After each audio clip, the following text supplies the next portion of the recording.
حدیث رسول لایا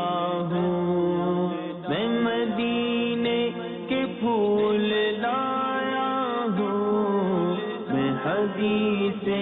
رسول لایا ہوں، میں حدیث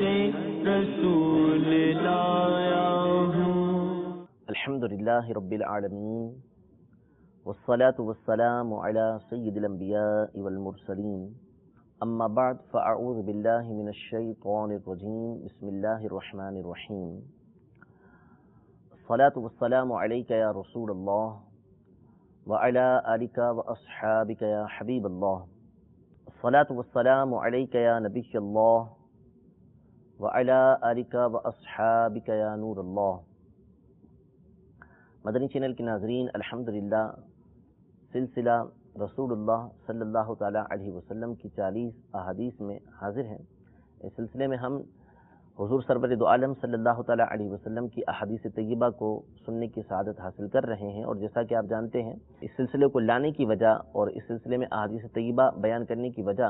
کہ نبی رحمت صلی اللہ تعالیٰ علیہ وآلہ وسلم نے ارشاد فرمایا کہ جو میری امت تک ان کے دین کے معاملے کی 40 احادیث کو پہنچائے گا تو کل بروز قیامت ایسے شخص کو فقہا اور علماء کے ساتھ اٹھایا جائے گا، اور حضور علیہ الصلوۃ والسلام اس کے ایمان کی گواہی دیں گے، اس کے شفیع ہوں گے، جنت کے جس دروازے سے وہ داخل ہونا چاہے اس کو اجازت دی جائے گی کہ وہ اس میں سے داخل ہو سکتا ہے۔ تو اسی برکت کو حاصل کرنے کی نیت کرتے ہوئے یہ احادیث طیبہ آپ کی بارگاہ میں عرض کی جا رہی ہیں۔ پہلے ایک حدیث پاک انما الاعمال بالنیات ذکر کی تھی، اور پچھلے سلسلے کے اندر حدیث جبریل بیان کی تھی اور اس کے کچھ فوائد ذکر کیے تھے، اور ہم نے عرض کیا تھا کہ یہ حدیث پاک سیدنا ابو ہریرہ، حضرت عمر، حضرت عبداللہ بن عمر، حضرت انس، حضرت جریر بن عبداللہ البجلی، حضرت ابن عباس، حضرت ابو عامر الاشعری، حضرت سیدنا عبداللہ بن مسعود رضی اللہ تعالی عنہم سے مختلف محدثین نے روایت کیا ہے، اور ان تمام کے الفاظ کو مفتی شریف الحق امجدی صاحب رحمۃ اللہ تعالی علیہ نے اپنی تصنیف نزہۃ القاری کے اندر جمع کیا ہے۔ تو اولاً میں وہی متن آپ کے سامنے، وہی جو الفاظ مفتی صاحب رحمۃ اللہ تعالی علیہ نے ذکر کیے ہیں ان کو عرض کرتا ہوں۔ پہلے بھی میں بیان کر چکا اور اب یہ الفاظ انشاءاللہ میں ذکر کروں گا، تو توجہ کے ساتھ اب سماعت کریں گے تو انشاءاللہ تبارک و تعالی نبی کریم صلی اللہ تعالی علیہ وآلہ وسلم کی حدیث پاک سننے کی سعادت حاصل ہوگی، اور اچھی نیت ہوگی تو انشاءاللہ تبارک و تعالی اس کا ثواب بھی حاصل ہوگا۔ اولاً یہ مکمل حدیث پاک جو مختلف کتابوں کے اندر موجود ہے اس کو سماعت فرمائیں، انشاءاللہ اس کے بعد پھر اس کی شرح بھی ذکر کرتے ہیں۔ حضور اقدس صلی اللہ تعالی علیہ وآلہ وسلم بغیر کسی امتیاز کے صحابہ کرام علیہم رضوان کے ساتھ بیٹھا کرتے تھے۔ اگر کوئی نا آشنا اجنبی حاضر ہوتا تو پہچان نہیں سکتا تھا، یعنی حضور علیہ السلام عاجزی انکساری کے ساتھ صحابہ کرام علیہم رضوان کے ساتھ ان کے ساتھ گھل مل کے بیٹھ جاتے تھے۔ تو اب اگر کوئی خاص طور پر توجہ نہ کرے تو اسے معلوم نہیں ہوتا تھا کہ رسول اللہ صلی اللہ تعالیٰ علیہ وسلم کون ہیں، اور اس کو پوچھنا پڑتا تھا کہ رسول اللہ صلی اللہ علیہ وسلم کون ہیں۔ تو صحابہ کرام علیہم رضوان نے عرض کیا کہ اگر اجازت ہو تو ہم حضور کے بیٹھنے کے لیے کوئی جگہ بنا دیں جس پر آپ تشریف رکھیں تاکہ اجنبیوں کو پوچھنا نہ پڑے۔ اجازت ملنے پر صحابہ کرام علیہم رضوان نے ایک چبوترا بنا دیا جس پر حضور علیہ السلام بیٹھا کرتے تھے، اور صحابہ کرام علیہم رضوان اس کے پہلو میں بیٹھتے۔ حضور صلی اللہ تعالیٰ علیہ وسلم اس چبوترے پر اپنی آخر عمر کے اندر تشریف فرما تھے، خطبہ دے رہے تھے۔ فرمایا مجھ سے جو چاہو پوچھو۔ حاضرین پر ہیبت طاری ہو گئی، جس کی وجہ سے کوئی کچھ دریافت نہ کر سکا کہ اچانک ایک صاحب پیدل چلتے ہوئے نمودار ہوئے، نہایت خوبصورت، انتہائی سفید و شفاف کپڑے پہنے ہوئے جس پر نام کو میل نہیں تھا۔ ان کے بدن سے بہترین خوشبو اٹھ رہی تھی، داڑھی اور بال بالکل سیاہ، نہ تو ان کی حیت یعنی ان کی حالت مسافروں جیسی تھی اور نہ ہی ان پر کوئی سفر کا اثر تھا، یعنی نہ تو لگ رہا تھا کہ یہ مسافر ہیں، کیونکہ مسافر ہوتے تو ان کے کپڑوں کے اوپر جو ہے وہ میل وغیرہ ہوتا، تو میل وغیرہ کچھ نہیں تھا۔ اور تعجب یہ تھا کہ باہر سے آ رہے تھے اس لیے کہ ہم میں سے کوئی ان کو جانتا نہیں تھا۔ اگر ہم میں سے کوئی ان کو جانتا ہوتا تو مدینہ منورہ کے رہنے والے ہوتے، لیکن یہ مسافر تھے، کوئی انہیں پہچانتا نہیں تھا۔ حاضرین نے ایک دوسرے کو حیرت سے دیکھا کہ ہم تو انہیں نہیں پہچانتے کہ یہ کون ہیں۔ انہوں نے کنارے پر پہنچ کر عرض کیا السلام علیکہ یا رسول اللہ، سلام کیا تو حضور علیہ الصلوۃ والسلام نے ان کو سلام کا جواب دیا۔ انہوں نے عرض کی کہ یا رسول اللہ صلی اللہ علیہ وسلم آپ کے نزدیک آ جاؤں، فرمایا آ جاؤ۔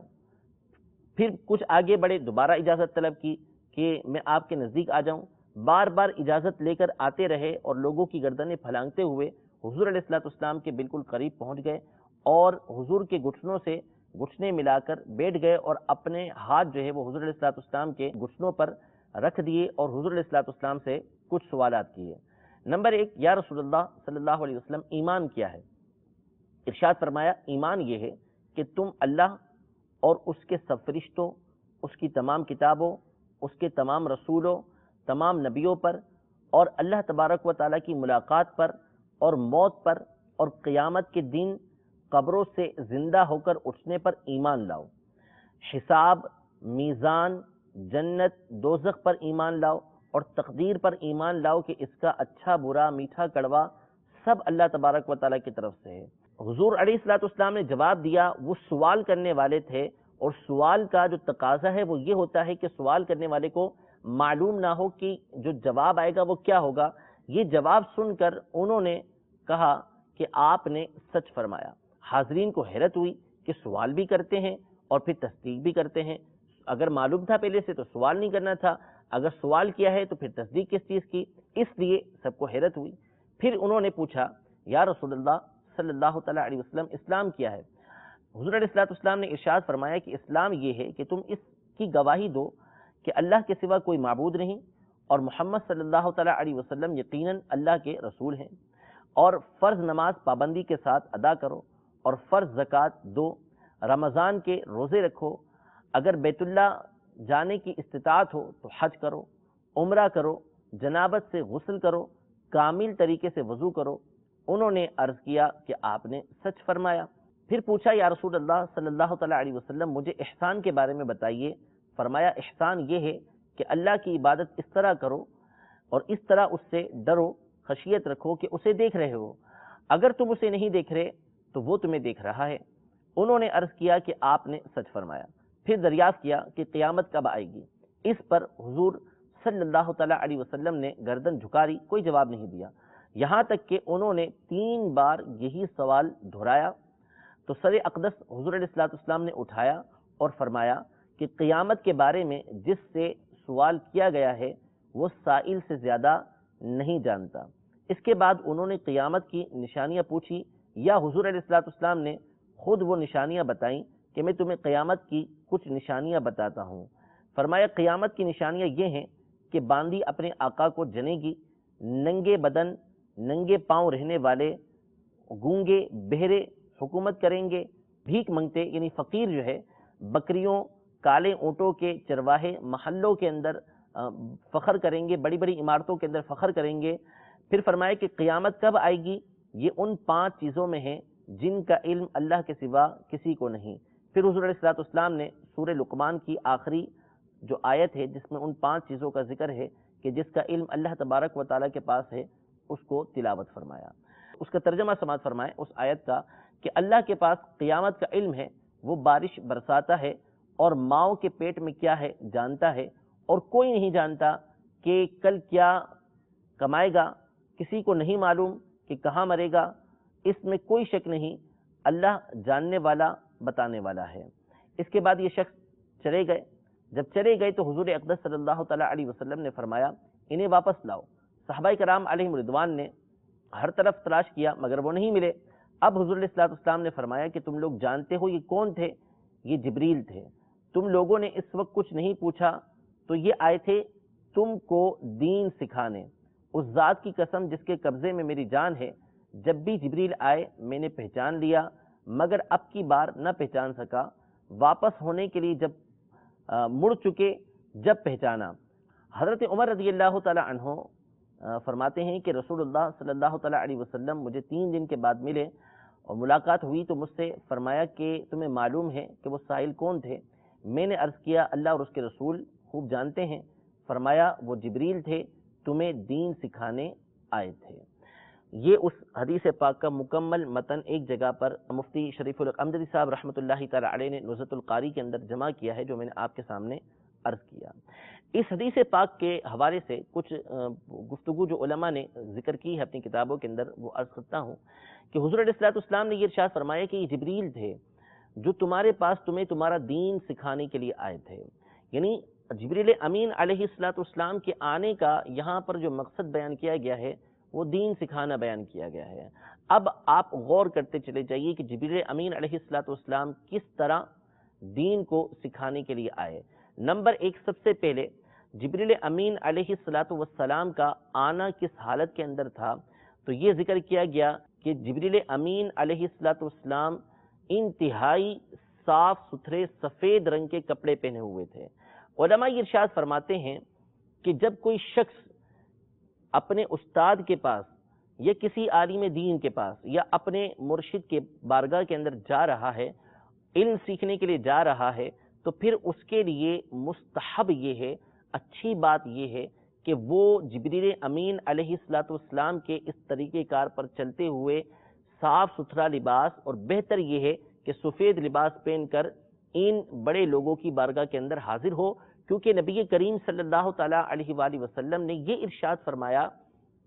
کہ یہ جبریل ہیں کہ جو تمہیں تمہارا دین سکھانے کے لیے آئے تھے. تو جس طرح جبریل امین علیہ السلام دین سکھانے آئے تھے، اس طرح یہ بات بھی سکھانے کے لیے آئے تھے کہ ہمیں دین کو سیکھنا کیسے ہے. تو جبریل امین علیہ السلام انتہائی نفیس حالت کے اندر کہ آپ علیہ السلام جب بارگاہ رسالت میں حاضر ہو رہے ہیں تو خوبصورت کپڑے پہنے ہوئے ہیں، داڑھی آپ کی انتہائی خوبصورت ہے، کالے بال آپ کے ہو رہے ہیں، خوشبو آپ کی جسم سے آ رہی ہے، کپڑوں پر کوئی میل کا نشان موجود نہیں ہے. جبریل امین علیہ السلام نے اس حدیث کے ذریعے گویا ہمیں یہ سبق دیا ہے کہ جب ہم اپنے استاد کی بارگاہ میں حاضر ہوں، کسی بڑے کی بارگاہ میں حاضر ہوں، تو انتہائی اچھی حالت کے اندر حاضر ہونا چاہیے تاکہ ان کی مکمل توجہ ہماری طرف رہ سکے. امام غزی رحمۃ اللہ تعالی علیہ نے ایک کتاب لکھی ہے حسن التنبؤ کے نام سے، کہ جس میں آپ نے اس بات کو بیان کیا ہے کہ کہاں کہاں کس کس سے مشابہت کو اختیار کرنا اچھا ہے اور کہاں کہاں کس کس سے مشابہت کو یعنی ان کی نقل کرنا یہ برا ہے. یعنی کس کی نقل کرنی چاہیے، کس کے طریقے کو اختیار کرنا چاہیے، کن کن باتوں کو اختیار کرنا چاہیے اور کن کے پیچھے نہیں چلنا چاہیے، کن کی مشابہت اختیار نہیں کرنی چاہیے، کن کے جیسا نہیں بننا چاہیے. ان باتوں کو اپنی کتاب حسن التنبؤ بما ورد فی التشبؤ کے اندر آپ نے بیان کیا. تو اولاً آپ نے فرشتوں کے بارے میں ذکر کیا کہ فرشتوں کی مشابہت بھی اختیار کرنی چاہیے، کہ فرشتے جو نیک اعمال کرتے ہیں بندے کو وہ نیک اعمال کرنے چاہیے. مثلاً فرشتے استغفار کرتے ہیں، فرشتے نبی کریم صلی اللہ تعالیٰ علیہ وسلم پر درود بھیجتے ہیں، فرشتے اللہ تبارک و تعالیٰ کی بارگاہ میں قیام کرتے ہیں، فرشتے اللہ تبارک و تعالیٰ کی بارگاہ میں رکوع کرتے ہیں، فرشتے اللہ تبارک و تعالیٰ کی بارگاہ میں سجود کرتے ہیں، فرشتے لوگوں کی مدد کرنے کے لیے آتے ہیں، فرشتے جہاں نیک مجلسیں ہوتی ہیں وہاں پر حاضر ہوتے ہیں. یہ تمام کے تمام کام انہوں نے ذکر کیے کہ فرشتے کہاں کہاں کون کون سے نیک کاموں میں موجود ہوتے ہیں. تو مسلمانوں کو چاہیے فرشتوں کا جو طریقہ کار ہے، ان کے جو اچھے عمل ہیں ان پر چلتے ہوئے ان کی مشابہت کو اختیار کرے. اسی کتاب کے اندر آپ نے اس بات کو بھی ذکر کیا کہ ہمیں جبریل امین علیہ السلام کی مشابہت بھی اختیار کرنی چاہیے. وہ مشابہت کیا ہے؟ فرماتے ہیں اس کا سب سے عظیم موقع یہی حدیث پاک ہے کہ جس میں جبریل امین علیہ السلام بارگاہ رسالت میں علم سیکھنے کے لیے، علم سکھانے کے لیے صحابہ کرام کو حاضر ہوتے ہیں، اور حضور علیہ السلام فرماتے ہیں کہ تمہیں تمہارا دین سکھانے کے لیے آئے تھے، اور وہ جس حالت کے اندر آتے ہیں وہ حالت ہوتی ہے سفید لباس پہنے ہوئے. تو لہذا مستحب یہ ہے، اچھا یہ ہے کہ جب آپ اپنے استاد کی بارگاہ میں جائیں، آپ اپنے پیر کی بارگاہ میں جائیں، اپنے مرشد کی بارگاہ میں جائیں تو سفید لباس کو اختیار کر کے ان کی بارگاہ کے اندر حاضر ہوا کریں. اور یہ چیز حضرت عمر رضی اللہ تعالی عنہ سے بھی ثابت ہے، آپ بھی اس بات کو پسند فرمایا کرتے تھے. دوسری بات، جبریل امین علیہ السلام جب بارگاہ رسالت میں حاضر ہوئے تو ان کی حیت، ان کی حالت صحابہ کرام علیہ رضوان نے یہ بیان کی کہ ان کے بال سیاہ تھے، داڑھی سیاہ تھی. یہ اس بات کی طرف اشارہ ہے کہ جبریل امین علیہ السلام جو صورت اختیار کر کے آئے تھے وہ جوانی والی حالت تھی، بڑھاپے کی حالت نہیں تھی. تو علماء فرماتے ہیں کہ اس میں اس بات کی طرف اشارہ ہے کہ علم حاصل کرنے کی بہترین عمر یہ جوانی ہے، کہ بندہ جوانی کی حالت میں علم کی طرف متوجہ اگر ہو جائے تو علم اچھے انداز میں حاصل کر سکتا ہے، کیونکہ جیسے جیسے عمر بڑھتی جاتی ہے بندے کے اعضاء کمزور ہوتے جاتے ہیں، دماغی حالت بھی کمزور ہوتی جاتی ہے، اس لیے بچپن سے ہی، جوانی سے ہی بندے کو علم دین حاصل کرنے کی طرف متوجہ ہو جانا چاہیے۔ حضرت عمر رضی اللہ تعالی عنہ نے اس حوالے سے بڑی اچھی بات ارشاد فرمائی، جیسے بخاری شریف کے اندر امام بخاری رحمۃ اللہ تعالی علیہ نے روایت کیا کہ تفقہوا قبل ان تسودوا، کہ سیادت کے ملنے سے پہلے، کسی مقام کے ملنے سے پہلے، سردار بننے سے پہلے پہلے علم حاصل کر لو۔ اس کی شرح کرتے ہوئے علماء نے یہ ارشاد فرمایا کہ بندہ جب کسی منصب پر پہنچ جاتا ہے تو اب اس منصب پر پہنچنے کے بعد اس کو علم حاصل کرنا یہ مشکل ہو جاتا ہے، لہذا پہلے ہی علم حاصل کر لے۔ اسی طرح بندے کو جب ذمہ داری کسی چیز کی ملتی ہے، چاہے وہ گھر ہی کی ذمہ داری کیوں نہ ہو، تو اس کے بعد اس کو علم حاصل کرنا مشکل ہو جاتا ہے، لہذا اس سے پہلے پہلے علم حاصل کرے۔ لیکن ہرگز اس کا مطلب یہ نہیں کہ اگر پہلے علم حاصل نہ کر سکا تو اب ذمہ داری ملنے کے بعد، معاملات اس کے اوپر آنے کے بعد وہ علم حاصل کرے، ایسا نہیں۔ امام بخاری رحمۃ اللہ تعالی علیہ نے فوراً اس کے بعد یہ ارشاد فرمایا وَتَفَقَّهُوا بَعْدَ أَن تُسَوَّدُوا، کہ جب تم بڑے ہو جاؤ، تمہیں سیادت مل جائے، کوئی مقام مرتبہ مل جائے، ذمہ داریاں مل جائیں، تو اس کے بعد بھی علم حاصل کرو، کیونکہ صحابہ کرام علیہم رضوان کی ایک بڑی تعداد تھی کہ جو نبی کریم صلی اللہ تعالیٰ علیہ وسلم پر جب ایمان لے کر آئی تو ان کی عمریں بڑی ہو چکی تھی، اور اس کے بعد بھی وہ نبی کریم صلی اللہ تعالیٰ علیہ وآلہ وسلم سے علم حاصل کرتے رہے۔ تو بہرحال جبریل امین علیہ السلام نے اپنی اس حیت کے ذریعے اس بات کا سبق دیا ہے کہ جب علم حاصل کرنا ہو تو اس کی بہترین عمر جو ہے وہ جوانی کی عمر ہے۔ کم عمری کے اندر بندہ اگر علم حاصل کرتا ہے تو علم حاصل کرنا اس کے لیے بہت آسان ہوتا ہے۔ پھر اس کے بعد جبریل امین علیہ السلام مجلس میں پہنچے تو آپ چاہتے تو ویسے ہی سب کو پھلانگتے ہوئے آگے پہنچ جاتے، لیکن آپ نے سکھایا کہ جب آگے استاد کے پاس یا کسی بھی معظم ہستی کے پاس جانا ہے تو پہلے ان سے اجازت طلب کی جائے، کہ انہوں نے عرض کی کہ یا رسول اللہ صلی اللہ تعالیٰ علیہ وسلم میں آپ کے پاس آ جاؤں؟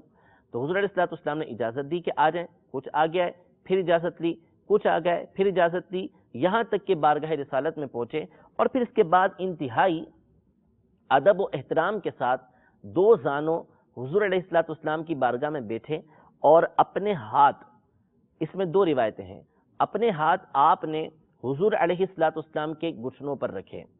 یہ کیوں رکھے؟ اس کی وجہ علماء نے یہ بیان فرمائی ہے کہ یہ اہل عرب کا طریقہ کار تھا کہ جب کسی سے محبت کا اظہار کرتے، کسی سے الفت کا اظہار کرتے، یا اس سے کوئی بات پوچھنا چاہتے تھے، تو ان کا طریقہ یہ تھا کہ وہ اس کے گھٹنوں پر ہاتھ رکھ دیا کرتے تھے۔ اور بعض روایتیں یہ ہیں کہ جبریل امین علیہ السلام نے ہاتھ اپنے ہی گھٹنوں پر رکھے۔ دونوں میں جبریل امین علیہ السلام نے ادبی اختیار کیا کہ بارگاہ رسالت میں جب حاضر ہو رہے ہیں تو دو زانوں بیٹھے ہوئے ہیں اور اپنے ہاتھ انہوں نے گھٹنوں پر رکھے ہوئے ہیں، جیسے ہم اتحیات کے اندر بیٹھتے ہیں ویسے جبریل امین علیہ السلام بارگاہ رسالت کے اندر بیٹھے ہوئے تھے۔ اس سے جبریل امین علیہ السلام نے اس بات کی ہمیں تعلیم دی ہے، اس بات کا ہمیں درس دیا ہے، سکھایا ہے کہ جب علم حاصل کرنا ہو تو اس کے لیے استاد کا ادب بھی سیکھو۔ جیسا کہ ایک حدیث پاک کے اندر نبی کریم صلی اللہ تعالیٰ علیہ وسلم نے ارشاد فرمایا کہ تعلموا العلم، علم حاصل کرو، وَتَعَلَّمُوا الْوَقَارَ وَالسَّكِينَةَ لِمَنْ تَعَلَّمُوا الْعِلْمَ،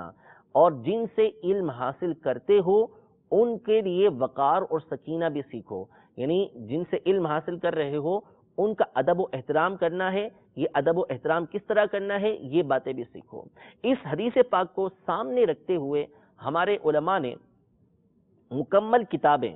اس موضوع پر لکھی ہیں کہ طالب علم کے اور سکھانے والے کے یعنی استاد کے آداب کیا ہیں، کہ سکھانے والا کیسے سکھائے گا، سیکھنے والا کیسے سیکھے گا۔ خطیب بغدادی رحمۃ اللہ تعالی علیہ نے اس حوالے سے کتاب 2 جلدوں کے اندر لکھی ہے، الجامع لاخلاق الراوی و آداب السامع، یعنی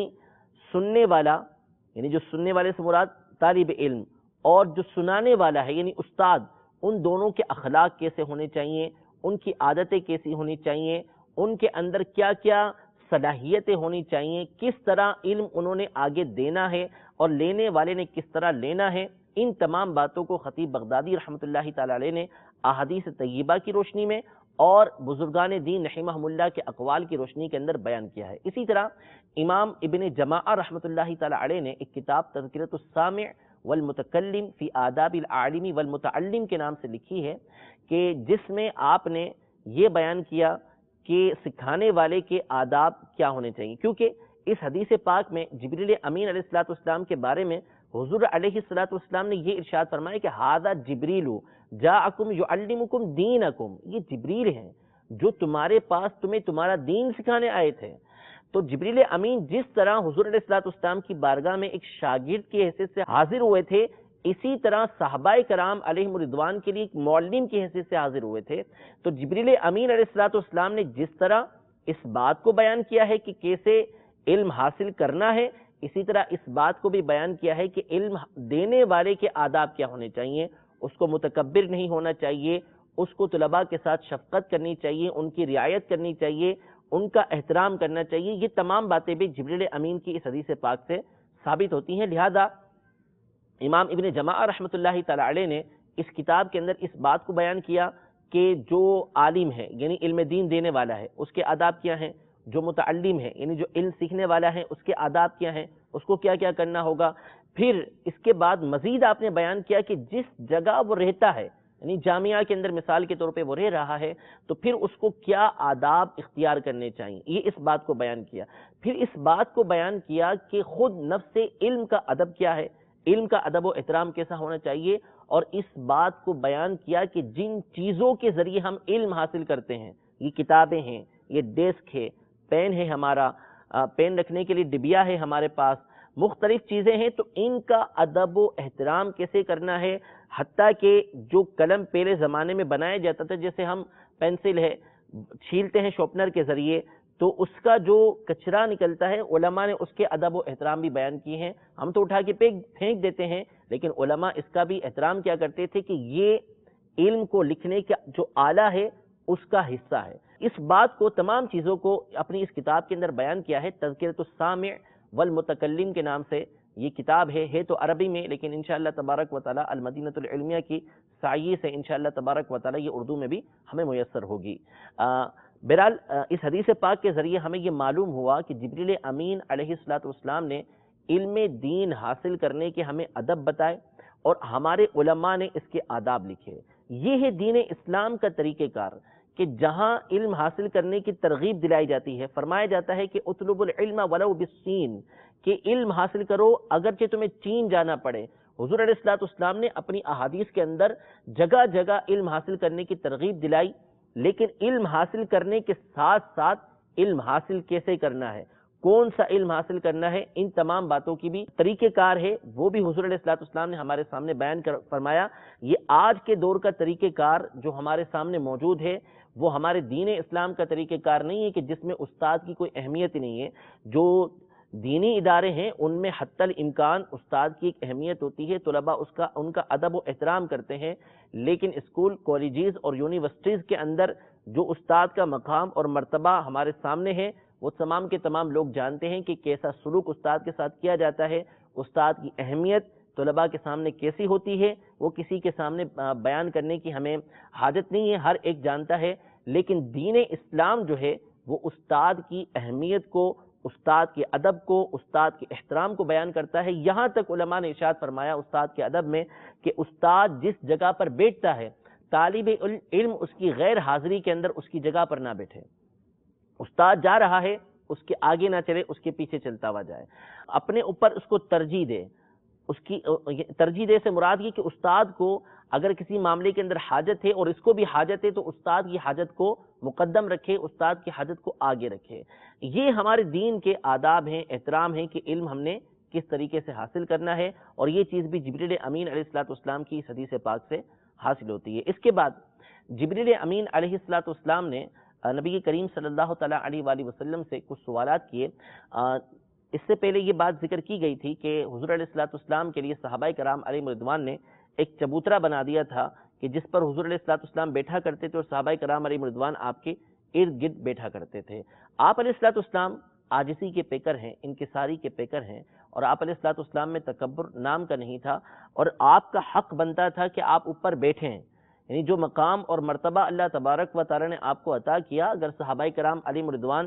سونے کا چبوترا بھی بنا دیتے تو کم تھا۔ حضور علیہ الصلوۃ والسلام چبوترے پر تشریف فرما ہیں، آپ علیہ الصلوۃ والسلام اس لیے بیٹھے تاکہ جو آنے والا ہے اس کے لیے آسانی ہو جائے، وہ آپ علیہ الصلوۃ والسلام کو پہچان سکے، اس کو تکلیف کا سامنا نہ ہو۔ اسی سے علماء نے یہ مسئلہ بیان کیا، امام قرطبی رحمۃ اللہ تعالی علیہ نے یہ ذکر کیا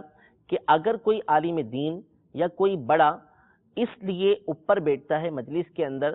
تاکہ لوگوں کو اس سے علم حاصل کرنے، اس سے فائدہ حاصل کرنے میں آسانی رہے، تو اس کے بیٹھنے میں اصلاً کوئی حرج نہیں ہے، اچھی بات ہے کہ وہ اس طرح اوپر بیٹھ سکتا ہے۔ البتہ وہ نیت یہی کرے بیٹھتے ہوئے کہ وہ علم دین پھیلانے کے لیے، علم دین کو آگے کرنے کے لیے، اس میں آسانی پیدا کرنے کے لیے اوپر بیٹھا ہوا ہے، اس میں اس کو تفاخر کی، تکبر کی نیت نہیں ہونی چاہیے، اس کے دل کے اندر یہ نہیں ہونا چاہیے کہ میں بڑا ہوں اس لیے میں اوپر بیٹھا ہوا ہوں۔ اس کے بعد جبریل امین علیہ الصلوۃ والسلام نے نبی کریم صلی اللہ تعالیٰ علیہ وسلم سے سوال کیا۔ پہلا سوال تھا کہ آپ مجھے اسلام کے بارے میں خبر دیجئے کہ اسلام کیا ہے۔ دوسرا سوال تھا کہ ایمان کے بارے میں خبر دیجئے۔ اسلام کے بارے میں نبی کریم صلی اللہ تعالیٰ علیہ وسلم نے یہ ارشاد فرمایا کہ ان تشہد ان لا الہ الا اللہ وان محمد رسول اللہ، تو اس بات کی گواہی دے کہ اللہ کے سوا کوئی معبود نہیں اور محمد صلی اللہ علیہ وسلم اللہ کے رسول ہیں، اور فرمایا وتقیم الصلاۃ وتؤتی الزکاۃ وتصوم رمضان وتحج البیت ان استطاع الیہ سبیلا، اور نماز کو تو قائم کرے، زکوٰۃ ادا کرے اور روزہ رکھے رمضان کا، اور حج کی اگر استطاعت ہے تو اسے ادا کرے۔ ان چیزوں کو نبی کریم صلی اللہ علیہ وسلم نے اسلام فرمایا۔ اور جب ایمان کے بارے میں سوال کیا تو ایمان کے بارے میں فرمایا کہ اللہ تبارک و تعالیٰ پر ایمان لانا، اس کے ملائکہ پر ایمان لانا، اس کے رسولوں پر ایمان لانا، اس کی کتابوں پر ایمان لانا، اور آخرت کے دن پر ایمان لانا، اور تقدیر کے اچھے اور برے ہونے پر ایمان لے کر آنا، کہ اچھا اور برا جو کچھ ہے وہ تقدیر کے ذریعے ہوتا ہے، اس پر ایمان لے کر آنا۔ اسلام اور ایمان کے درمیان کیا فرق ہے اور فرق نہیں ہے، اس حوالے سے ہمارے یہاں پر طرح طرح کے ایس ایم ایس بھی چلتے رہتے ہیں، مختلف طرح کے لوگ باتیں بیان کرتے ہیں۔ میں یہ عرض کر دوں کہ اسلام اور ایمان بنیادی اعتبار سے ایک ہی چیز ہے۔ اسلام اور ایمان میں بنیادی اعتبار سے کوئی فرق نہیں ہے، کہ جو مسلمان ہوتا ہے وہ مومن بھی ہوتا ہے، اور جو مومن ہوتا ہے وہ مسلمان بھی ہوتا ہے۔ قرآن پاک میں حضرت سیدنا لوط علی نبینا و علیہ الصلوۃ والسلام کی قوم پر عذاب نازل کرنے کے لیے فرشتے جب آئے تو انہوں نے یہ کہا فَأَخْرَجْنَا مَنْ كَانَ فِيهَا مِنَ الْمُؤْمِنِينَ فَمَا وَجَدْنَا فِيهَا غَيْرَ بَيْتٍ مِنَ الْمُسْلِمِينَ، کہ ہم اس بستی کے اندر سے جو اس کے اندر مومن ہیں ان کو نکال لیں گے، بس ہم نے اس بستی کے اندر ایک ہی گھر مسلمانوں کا پایا، یعنی لوط علیہ السلام کا۔ تو اس میں لوط علیہ السلام اور آپ کے گھر والوں کے لیے جو آپ پر ایمان لائے ہوئے تھے ان کے لیے مومن کا لفظ بھی استعمال کیا ہے اور مسلم کا لفظ بھی استعمال کیا ہے۔ تو علماء نے اس حوالے سے یہ ذکر کیا کہ مومن اور مسلم یہ شیء واحد ہیں، الگ الگ نہیں، ایک ہی چیز ہے۔ ہاں البتہ بعض اوقات یہ ہوتا ہے کہ جو ایمان ہے وہ دل کے جو اعمال ہوتے ہیں، یعنی دل سے اللہ تبارک و تعالیٰ کو ایک ماننا، دل سے اللہ تبارک و تعالیٰ کے رسولوں کو ماننا، دل سے اللہ تبارک و تعالیٰ کی کتابوں کو ماننا، اس کو ایمان کہا جاتا ہے۔ اور ظاہری اعتبار سے جو اعمال کیے جاتے ہیں جیسے نماز کا ادا کرنا، زکوٰۃ دینا، روزہ رکھنا، حج ادا کرنا، ان چیزوں کو اسلام کہہ دیا جاتا ہے۔ زبان سے کلمہ طیبہ پڑھنا، اس کو اسلام کہا جاتا ہے۔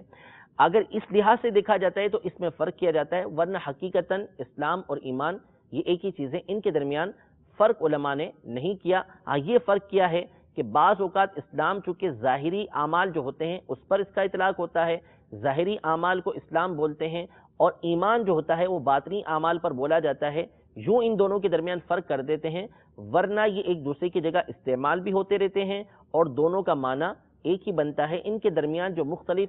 فرق ایس ایم ایس کے ذریعے یا مختلف جو ہے وہ پوسٹ کے ذریعے آتے رہتے ہیں، تو یہ فرق قرآن و حدیث کے اندر بیان نہیں ہوئے۔ البتہ قرآن پاک میں ایک جگہ پر یہی بات بیان کی ہے جو میں نے آپ کے سامنے عرض کی کہ ایمان لے کر بعض لوگ آئے تو فرمایا کہ تم ایمان لے کر نہیں آئے، ہاں تم یہ کہو کہ تم اسلام لے کر آئے ہو، ایمان تمہارے دلوں کے اندر داخل نہیں ہوا۔ تو ایمان جو ہے یہ باطن کے اندر جو معاملات ہوتے ہیں، ایمان باطنی جو اعمال ہوتے ہیں ان کو بول دیا جاتا ہے، اور اسلام ظاہری اعمال کو بول دیا جاتا ہے، ورنہ پورے کے پورا مجموعہ، پورے کا پورا مجموعہ چاہے وہ ظاہری اعمال کا ہو چاہے وہ باطنی اعمال کا ہو، اس کو ایمان بھی بولا جاتا ہے اور اس کو اسلام بھی بولا جاتا ہے۔ اور کبھی کبھی ان دونوں کے درمیان فرق کرتے ہوئے باطنی اعمال کو ایمان کہہ دیتے ہیں اور ظاہری اعمال کو اسلام کہہ دیتے ہیں، ورنہ ان کے درمیان فرق نہیں ہے۔ تو اسلام کے لیے نبی کریم صلی اللہ تعالیٰ علیہ وسلم نے 5 بنیادی باتیں بیان کی: کلمہ طیبہ پڑھنا، نماز ادا کرنا، زکوٰۃ دینا، روزہ رکھنا اور حج ادا کرنا۔ ان کی تفصیل کیا ہے انشاءاللہ تبارک و تعالیٰ یہ حدیث ثالث، تیسری جو حدیث آئے گی ارکان اسلام پر جو مشتمل ہے اس میں تشریح کریں گے۔ آگے نبی کریم صلی اللہ تعالیٰ علیہ وسلم نے جو ایمان کی تشریح اور توضیح کی ہے انشاءاللہ تبارک و تعالیٰ اس حوالے سے کہ اللہ پر ایمان لانے کا مطلب کیا ہے، اس کے ملائکہ پر ایمان لانے کا مطلب کیا ہے، اس کے رسولوں پر ایمان لانے کا مطلب کیا ہے، اس کو اپنے اگلے سلسلے کے اندر بیان کرنے کی کوشش کریں گے۔ رب تبارک و تعالیٰ ہماری اس کوشش کو اپنی بارگاہ میں شرف قبولیت عطا فرمائے، اور اللہ تبارک و تعالیٰ اخلاص کے ساتھ، اچھی نیت کے ساتھ ان احادیث طیبہ کو مجھے بیان کرنے کی توفیق عطا فرمائے اور آپ کو سننے کی سعادت عطا فرمائے، اور اس کی برکتیں دونوں جہان میں اللہ تبارک و تعالیٰ ہمیں عطا فرمائے۔ آمین بجاہ النبی الامین صلی اللہ تعالیٰ علیہ وآلہ وسلم۔ حدیث رسول لایا ہوں، میں مدینے کے پھول لایا ہوں، میں حدیث رسول لایا ہوں، میں حدیث رسول